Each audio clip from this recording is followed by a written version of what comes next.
Olá a todos, sejam bem-vindos ao canal Geopoliticando.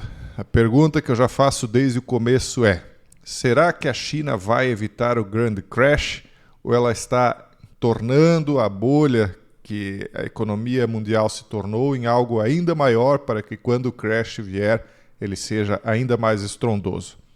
Bom, seja como for, a matéria aqui do Wall Street Journal acha que a China está montando uma bazuca econômica peça por peça. Do que é que eles estão falando? O Banco Central Chinês lançou um pacote para estimular a economia, buscando facilitar a oferta de crédito e aliviar dívidas imobiliárias. Analistas de mercado veem o maior conjunto de ações do país asiático desde a pandemia de Covid. Aqui no Ibovespa, quer dizer, a Bolsa Brasileira, houve uma melhora, houve um salto de 1,22%, principalmente das empresas que negociam com a China.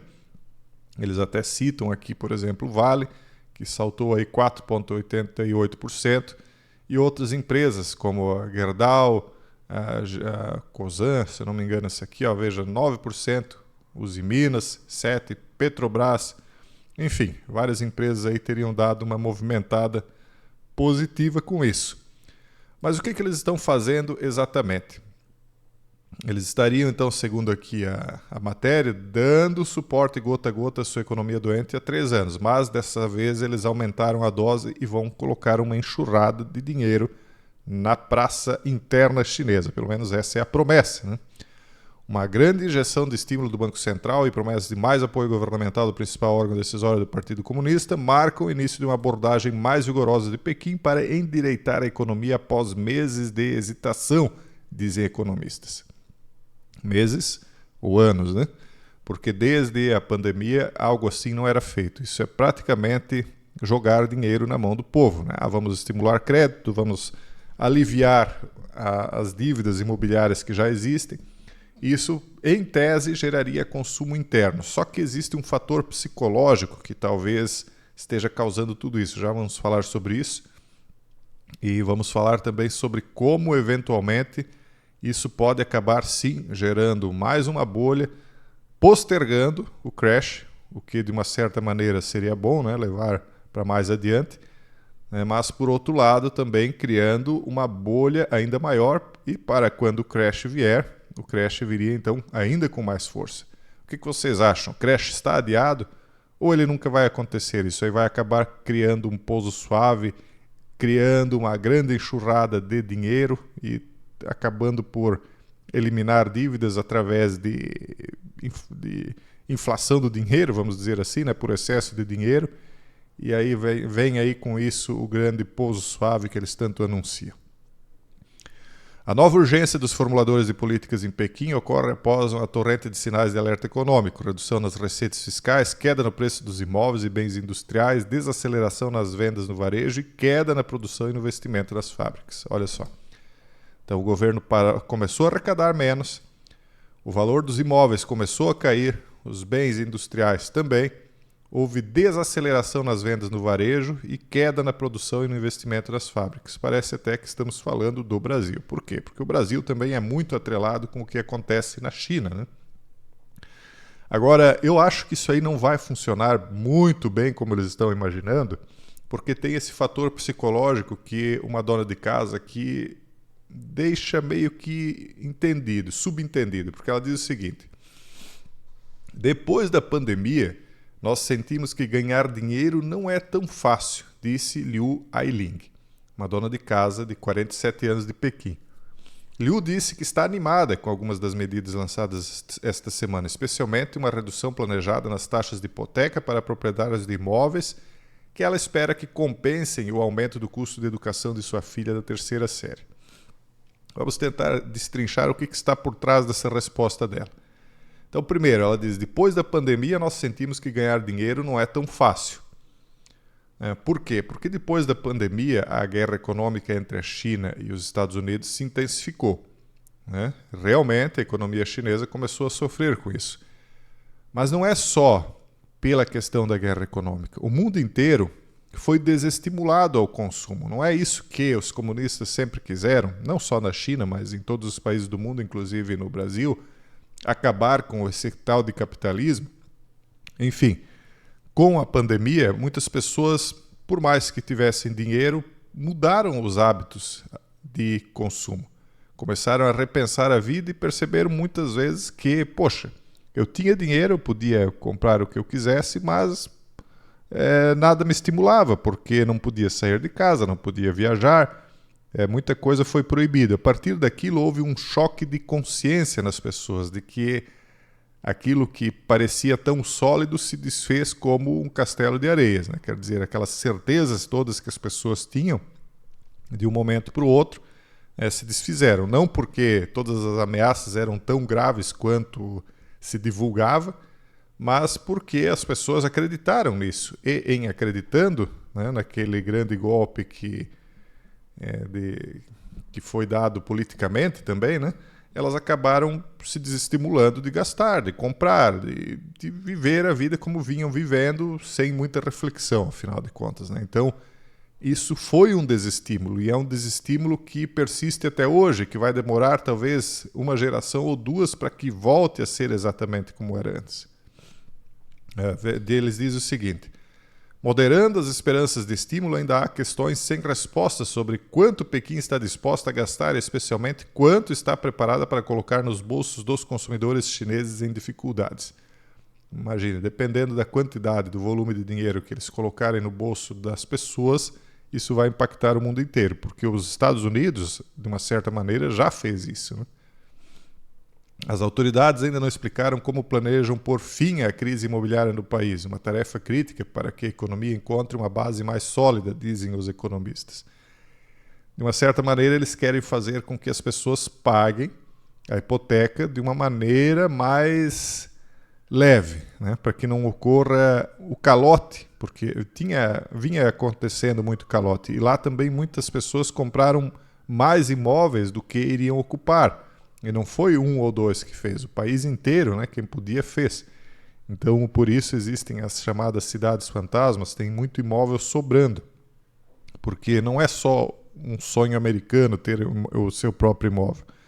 É o sonho brasileiro, é o sonho chinês, todo mundo quer ter o seu próprio imóvel.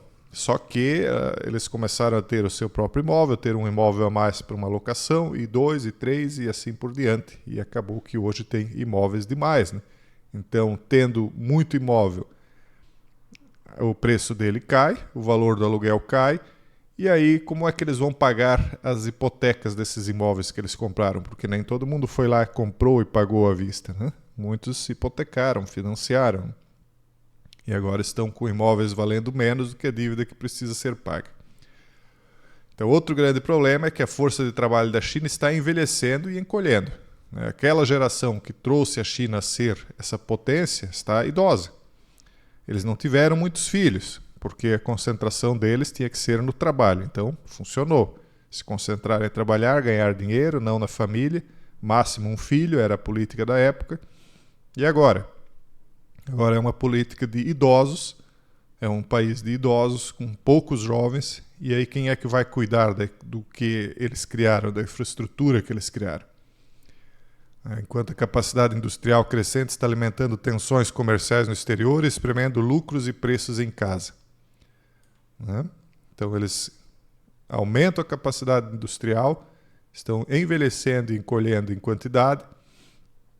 Eles estão numa guerra comercial com os Estados Unidos, que está tirando estímulos da China. E por consequência, né, os lucros e preços em casa vão se espremendo. Quer dizer, a indústria já não pode mais cobrar tanto, porque as pessoas na própria China não ganham mais tanto, e aí não consomem. E também não podem mais cobrar tanto, né, como cobravam antes, fora do país. Então é o mundo inteiro que está passando por isso. E aí como é que o Brasil vai vender sua soja, seu milho, seu arroz, seu gado, se os consumidores de outros países também estão envelhecendo e empobrecendo? As finanças do governo local estão sob forte pressão e os bancos estão sentindo a pressão de empréstimos ruins e margens de lucro esmagadas. O setor privado do país tem sido intimidado por repressões de setores outrora florescentes como tecnologia e educação. Quer dizer, o governo como é que vai arrecadar se as pessoas envelhecem e param de produzir? né? Ou vem a falecer, ou não tem mais produção como tinha antes. Como é que os bancos vão arrancar juros, né, com o valor mais alto se não tem mais mão de obra ou a mão de obra diminui, né? Então, a pressão de empréstimos ruins emprestaram para pessoas que não tinham condições de pagar. Isso diminui a margem de lucro. O setor privado do país tem sido intimidado por repressões de setores outrora florescentes como tecnologia e educação. O resultado é que, mesmo que Pequim consiga promover uma recuperação de curto prazo, a China enfrentará um longo período de crescimento mais lento à medida que enfrenta esses e outros problemas que se acumularam durante os anos de sua expansão acelerada. Então, o que está se fazendo é mais ou menos como se fosse o seguinte: a pessoa economiza durante a vida inteira, trabalha, né, constrói, se desenvolve, progride, e aí chega numa determinada idade, num determinado momento de maior descanso, de velhice mesmo, e aí ela vai perceber que os gastos dela continuam mais ou menos parecidos com os que ela tinha quando era jovem, só que ela não consegue mais ganhar tanto dinheiro quanto ela ganhava antes. E aí o que ela vai fazer? Ela vai apelar para a poupança, né? Então aquilo que o governo está fazendo é mais ou menos isso. É como se estivesse mexendo em uma grande poupança nacional e derramando esse dinheiro para estimular o consumo. Isso pode funcionar por um tempo. Foi o que os Estados Unidos fez, é mais ou menos o que o Brasil está fazendo indiretamente. Funciona por um tempo, mas depois, quando a conta vier, a conta vai ser ainda mais cara. Porque aí, daqui a pouco, isso não funciona mais. E isso gera inflação, né? Por quê? Porque você vai consumir bens que você já não está mais produzindo. Você tem uma parcela da população idosa que não produz, uma parcela da população, digamos, aqui no Brasil, que não trabalha porque ganha bolsa, uma parcela considerável em vários lugares, ganha vários tipos de bolsa e etc. E aí você vai distribuir dinheiro, essas pessoas vão consumir, mas não vão produzir. Então, aqueles bens que foram consumidos não voltam mais. E de onde que vem mais bens? Vão se escasseando, porque as pessoas cada vez produzem menos, né? Ou menos pessoas estão produzindo. E ao final de contas, essa conta em algum momento vai chegar. Então, talvez eles estão adiando o crash por mais um tempo com esses estímulos. Vamos ver qual é o tamanho dessa bazuca econômica, né, que o The Wall Street Journal aqui está dizendo que a China está montando. Quanto dinheiro eles vão descarregar no mercado? Mas em algum momento, isso vai acabar chegando. Vamos continuar acompanhando. Forte abraço a todos e até o próximo vídeo, se Deus quiser.